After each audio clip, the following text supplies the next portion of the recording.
एक विद्वान गए काशी, 12 वर्ष रहे, संस्कृत का अध्ययन किया और श्रीमद् भागवत का विशेष रूप से पारायण अध्ययन भागवत पढ़कर लौटे।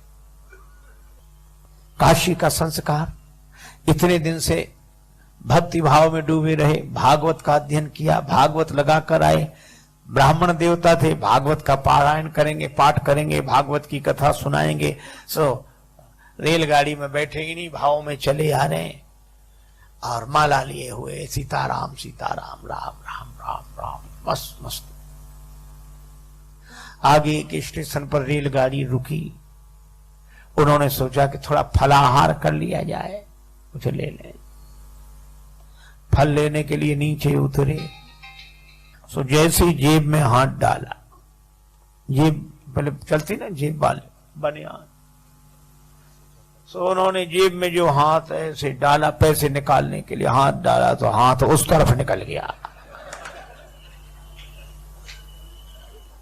पता नहीं किसने मामले बीच रास्ते में जेब साफ कर दी। अब पंडित जी ने कहा राम राम राम राम, तो बड़ा अनर्थ हुआ। टिकट भी ले लिया, भैया रखो तुम अपने फल। बोल नहीं महाराज ले लो आप, थोड़े तो ले लो, अब नहीं पैसे तो नहीं। पंडित जी ने सोचा पहुंचे कैसे, टिकट भी नहीं है, पैसे सब कट गए, हम राम राम राम करते रहे, कोई काट के ले गया जी, क्या करें। अच्छा लोग भी बड़े अजीब, कम से कम राम राम करने वालों को तो छोड़ दो। हरिद्वार में जाते हम लोग, हरिद्वार ऋषिकेश गंगा जी किनारे, बड़ा मेला लगता है, स्नान करते हम लोग, हर हर गंगे हर हर गंगे हर हर गंगे। हमारे पूर्वज आकाश से देखते हैं कि हमारे कुल में ऐसे हुए, आज गंगा जी स्नान कर रहे हैं, हर हर गंगे बोल रहे हैं, हमारे कुल में ऐसे हुए। पूर्वज कितने प्रसन्न होते होंगे कि नहीं। लेकिन एक दूसरी बात भी है, हम लोग तो कर रहे हर हर गंगे, वहीं आसपास घूम रहे जेब कतरे लुटेरे चोर भी क्या कहते हैं, तुम करो हर हर गंगे, हम कर देंगे तुम्हें नंगे, तुम नहाओ सामान लेके हम गायब। उनके भी पूर्वज देखते हैं, कहते हाय हमारे कुल में ये हुए। यही करना था तो झांसी कानपुर दिल्ली आगरा जाते, ये तीर्थ ही मिले थे।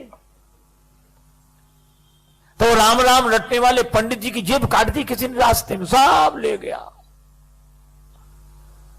पंडित जी ने कहा कोई बात नहीं, मुख में हो राम नाम राम सेवा हाथ में, तू अकेला नाही प्यारे राम तेरे साथ में। राम जी की कृपा से भागवत की पोथी है, भागवत का ज्ञान है, राम जी की कृपा है। स्टेशन पर वहीं उतर गए, रेलगाड़ी की दूसरी तरफ उतर के पार हो गए। सामने एक गांव दिखाई दे रहा था, 2-3 किलोमीटर दूर होगा। पैदल पैदल पैदल उस गांव तक पहुंचे। वहां इंटीरियर गांव, अविकसित गांव। उन्होंने सोचा कि इस गांव के पंडित जी के पास चले। सो गांव में ब्राह्मण देवता के पास पुरोहित जी का मकान पूछते पूछते गए। पुरोहित जी प्रणाम। अब पुरोहित जी बात ही ना करें, हाँ और क्या हुआ मैं कह रहे, पुरोहित जी प्रणाम। सहज देव प्रणाम, क्या बात है? उस आदमी पंडित जी को लगा कि ना इसने ये कहा कि आइए बैठिए जल पीजिए ना, तो भी पंडित जी ने हिम्मत करके कहा कि हम काशी से आ रहे हैं, हम काशी से आ रहे हैं। सोचा इसको थोड़ा प्रभाव पड़ेगा, हम काशी से आ रहे हैं। सो क्या बोला, तुम कलकत्ता से चले आओ, हमें क्या मतलब इससे, काशी से आ रहे हैं। अरे भैया हम भागवत कथा कहते। पुरोहित बोल कथा भागवत हमने तो आज तक सुनी नहीं है, ये नाम भी हम पहली दफा सुन रहे हैं। अरे तो अपने गांव के पटेल से कह दो कथा करा लें, भागवत कथा। बोले जाओ, हम ऐसे बेकार के काम लेके नहीं जाते, हमारा पटेल दूसरे तरह का, चलो जाओ जाओ जल्दी जाओ। पंडित जी काशी के भाव से बोले कि देखो हम भी ब्राह्मण तुम भी ब्राह्मण, लेकिन जाति को न जाने सो जाने कौन जाति को है, हमारा सहयोग करना चाहिए आपको। इतना गुस्सा आया, बोले बैठ जाओ। अब गए वो पटेल के पास। सो पटेल एक शिला पे बैठे, दरवाजे के बाहर पत्थर की शिला, उसमें पंचायत निपटा रहे थे। तब तक पुरोहित, आओ पुरोहित महाराज बैठे। पुरोहित जी ने कहा पटेल साहब, एक पंडित जी आए हैं तो भागवत कथा, ऐसे नाम बता रहे थे, करते हैं भागवत कथा करा ली जाए, भागवत हो जाए। पटेल बोले कैसी बात करते हो, इतने दिन से आज तक तो किसी ने ये नाम ही नहीं सुना, आप भी किन किन की बातों में आते हो भागवत, चलो भगाओ भगाओ भगाओ उनको। नहीं, पंडित जी को बड़ा बुरा लगा कि इसकी वजह से हमको और गालियां सुनने को मिली पुरोहित। लेकिन तब तक पटेल साहब के 2 बच्चे छोटे छोटे नाती वही, अब उन्होंने रोना शुरू किया। क्या है क्या है, वे बोले हम तो भागवत देखेंगे, भागवत देखेंगे। उन्होंने समझा कि भागवत माने खेल होगा, जादूगर दिखाता है, मुंह से बड़े बड़े वो निकालता है और ऐसे, या बंदर नचाएगा, भालू नचाएगा, वो भागवत देखेंगे, भागवत देखेंगे। पटेल बोले चुप हो जाओ। बच्चे बोले नहीं, हमें तो भागवत देखनी है, भागवत। अब भागवत सुनी जाती कि देखी जाती? तो पटेल पुरोहित से बोले जा बुला ले आओ उन्हें, हमारे बच्चे रो रो के परेशान है, बुलाओ जल्दी, दिखाएं कैसी है भागवत। अब पंडित जी जल्दी जल्दी गए, उधर काशी से पंडित जी आए। पुरोहित बोले जल्दी करो चलो। अरे बोले भगवान स्नान तो कर ले, फिर समय से शुरू होगा मंगला। बोले जो मंगलाचरण और जी सब नहीं चलता है यहाँ। तो बोले नहा तो बोले नहीं ऐसी नहा लिया तुम तो, चलो दिखाओ भागवत कैसी है।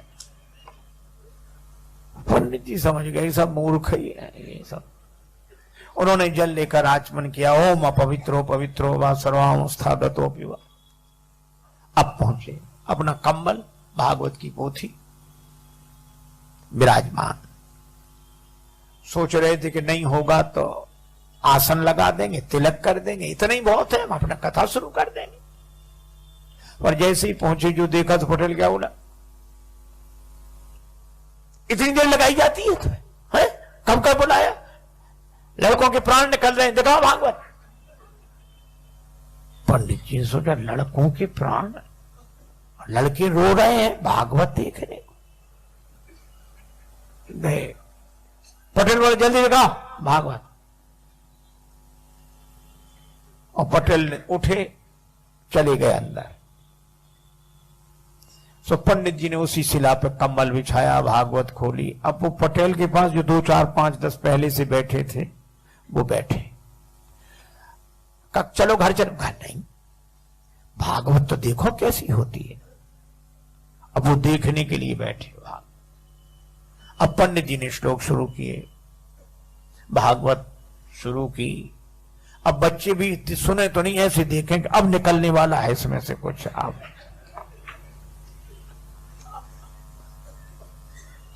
हे भगवान, 1 घंटा हो गया, वे लोग भी बैठे, बच्चे भी बैठे। और वो जो पटेल साहब अंदर गए थे वे भोजन करके आ गए। इनसे पंडित जी से कुछ पूछा न बताया। पंडित जी का जो भगवान की इच्छा। अब संयोग की बात, पटेल साहब उसी शिला पे सोते थे, पत्थर की शिला पे, जहां पंडित जी कथा कर रहे थे। सो आए, इधर उधर देखा, सो पंडित जी की जांग पे सिर रख के सो गए। अच्छा, सिर रख के सोए, सोने में कोई गड़बड़ी नहीं, पर सोने के बाद जो उनका खो जो शुरू हुआ। एक सज्जन कह रहे थे महाराज इसी को साउंड स्लीप कहते हैं, जो सोते में साउंड हो। अब पंडित जी बड़े परेशान, इधर भागवत, इधर इतना बड़ा सिर, पहलवान आदमी, जांग फटी जाए, और वो इस लोग कहें वो बड़ा परेशान हो गए। और फिर पंडित जी ने सोचा यही तो मुख्य स्रोत है, यही कुछ देता लेता, फिर ये तो हो कर रहा है, और इधर जांग पर ये भजन। सो पंडित जी ने हटाया। पटेल साहब भागवत हो रही है, सुन लीजिए, जीवन का फल है, पुण्य का फल है। ऐसे हिलाया। अच्छा, कोई लोगों को सोने में कोई जगा दे तो बड़ी आफत होती है, उसको कोई जगाते ही नहीं था। गांव भर का प्रमुख जो हिलाया डुराया, अब वो जगा, लाल आंखें किए और ऐसे बड़े क्रोध। पंडित जी की तरफ देखा, पंडित जी बोले पटेल साहब जाके भागवत सुन लीजिए, भागवत बढ़िया है भागवत। जो इतना कहा सो पटेल ने एक तमाचा दिया पंडित जी।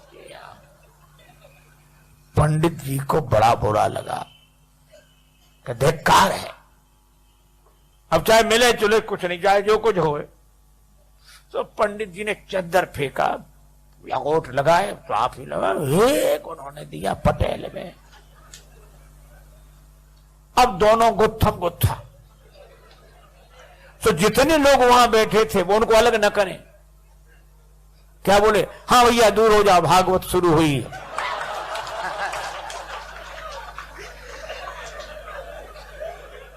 अब हुई भागवत शुरू। अब बच्चे भी दूर खड़े खड़े, हाँ। अच्छा, कोई अलग भी ना करे उन्हें के एक तरफ करें, दूर छूना नहीं कोई भागवत को, बिना नहाए हो कोड़ी हो जाओगे अगर छू लिया तो। महाराज कोई न छुड़ावे। और वो गत्थम पत्थर पंडित जी होने कहते, हाँ वो गांव में अनाज रखने के लिए गड्ढा सा बनाया जाता है, खोड़िया बोलते हैं उसको, खाली पड़ी थी। सो दोनों लुढ़कते फुड़कते उसी में गिरे गए। अब पंडित जी तो बिना खाए पिए और तैयार, सो पटेल को पटका नीचे छाती पे चढ़ बैठे, और उसका गर्दन लगा धनाधन धनाधन धनाधन, पटेल पर पूरा क्रोध। अब लोग ऐसे देखें, बोले ओ परमेश्वरी भागवत सुनना तो दूर, हमसे तो देखी भी नहीं जा रही। एक बोला अभी पंडित जी के शरीर में भागवत भरी है, पटेल पर चढ़ी भागवत। अब सब ऐसे हाथ जोड़ अलग हो जाएं। अब ऐसे में पटेल का परिवार,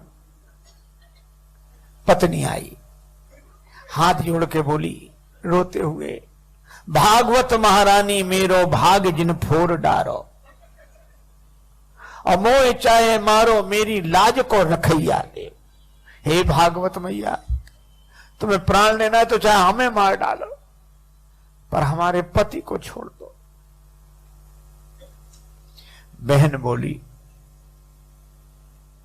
थापे मुख तेरो माता देख मुख मेरो आज, भैया दे छोड़ बड़ी भैंस और गैया ले, हमारी भैंस गाय सब ले जाओ, भैया को छोड़ दो। पुत्र भी कह रहा था दादा को छोड़ दो। पंडित जी समझ गए कि सब मूर्ख हैं यहां ये। तो पंडित जी क्या बोले, एक भरी हुंकार, अब घबराए लोग, क्या बात। कहने लगे भागवत जिस पे चढ़ बैठती है वो बचता नहीं है। तो ये बच्चे कहते, बोले बचे ना विनीत जा पे आन लगे फेरी मेरी, और जाके प्राण चाहो तो 500 रुपया दो। और जो पंडित जी ने 500 कहा, भागे परिवार वाले। कौन गिनता है ऐसे में, 1000 रुपए हो गए भी 500 के। इतनी बड़ी पोटली बनाई, ऊपर से पटकी। सो पंडित जी ने पोटली 2 और दिए पटेल के, और बोले, और हुंकारी हूं करने लगे, सीढ़ी लगा, सीढ़ी डालो। अब सीढ़ी कौन लगावे, सब भाग गए। और भागते हुए क्या कहें, बोले पटेल तो बड़े आदमी थे, सो निपट गए। किसी गरीब गुरबा पे भागवत चढ़ बैठी तो वो तो किसी तरह निपट ही नहीं सकेगा। अब सीढ़ी कौन डाले, सब लोग अपने अपने घरों में, पर 2-4 लोग थे, बोले हम। वे सीढ़ी लेकर ऐसे गए, ऐसे और ऊपर से ही सीढ़ी ऐसे छोड़ दिया, भाग कर पेड़ों पे चढ़ गए, छतों पे। पंडित जी बाहर निकले और भागवत लपेट के दूर तक गए। गांव वालों ने निकाला, बोले भागवत दूर तक निकली पर अभी खेलती जा रही है। पटेल को निकाला, लेकिन लोगों ने कहा अरे पटेल, ये खून उन निकला, ठीक हो जाएगा, घाव आव सब ठीक हो जाएंगे। लेकिन गजब कर दिया, 7 पहरी पर झंडा गाड़ दिया। आज तक भागवत नहीं हुई, भागवत तो करा ली। पटेल बोला हमारा क्या, आप सब 4 पंचों की महिमा है जो इस अधम शरीर से भागवत हो गई। बोलो, भागवत हो गई, वो भागवत हुई भी नहीं। अरे धर्म के नाम पर हम सोच ही नहीं पाते कि धर्म हो भी रहा है या नहीं।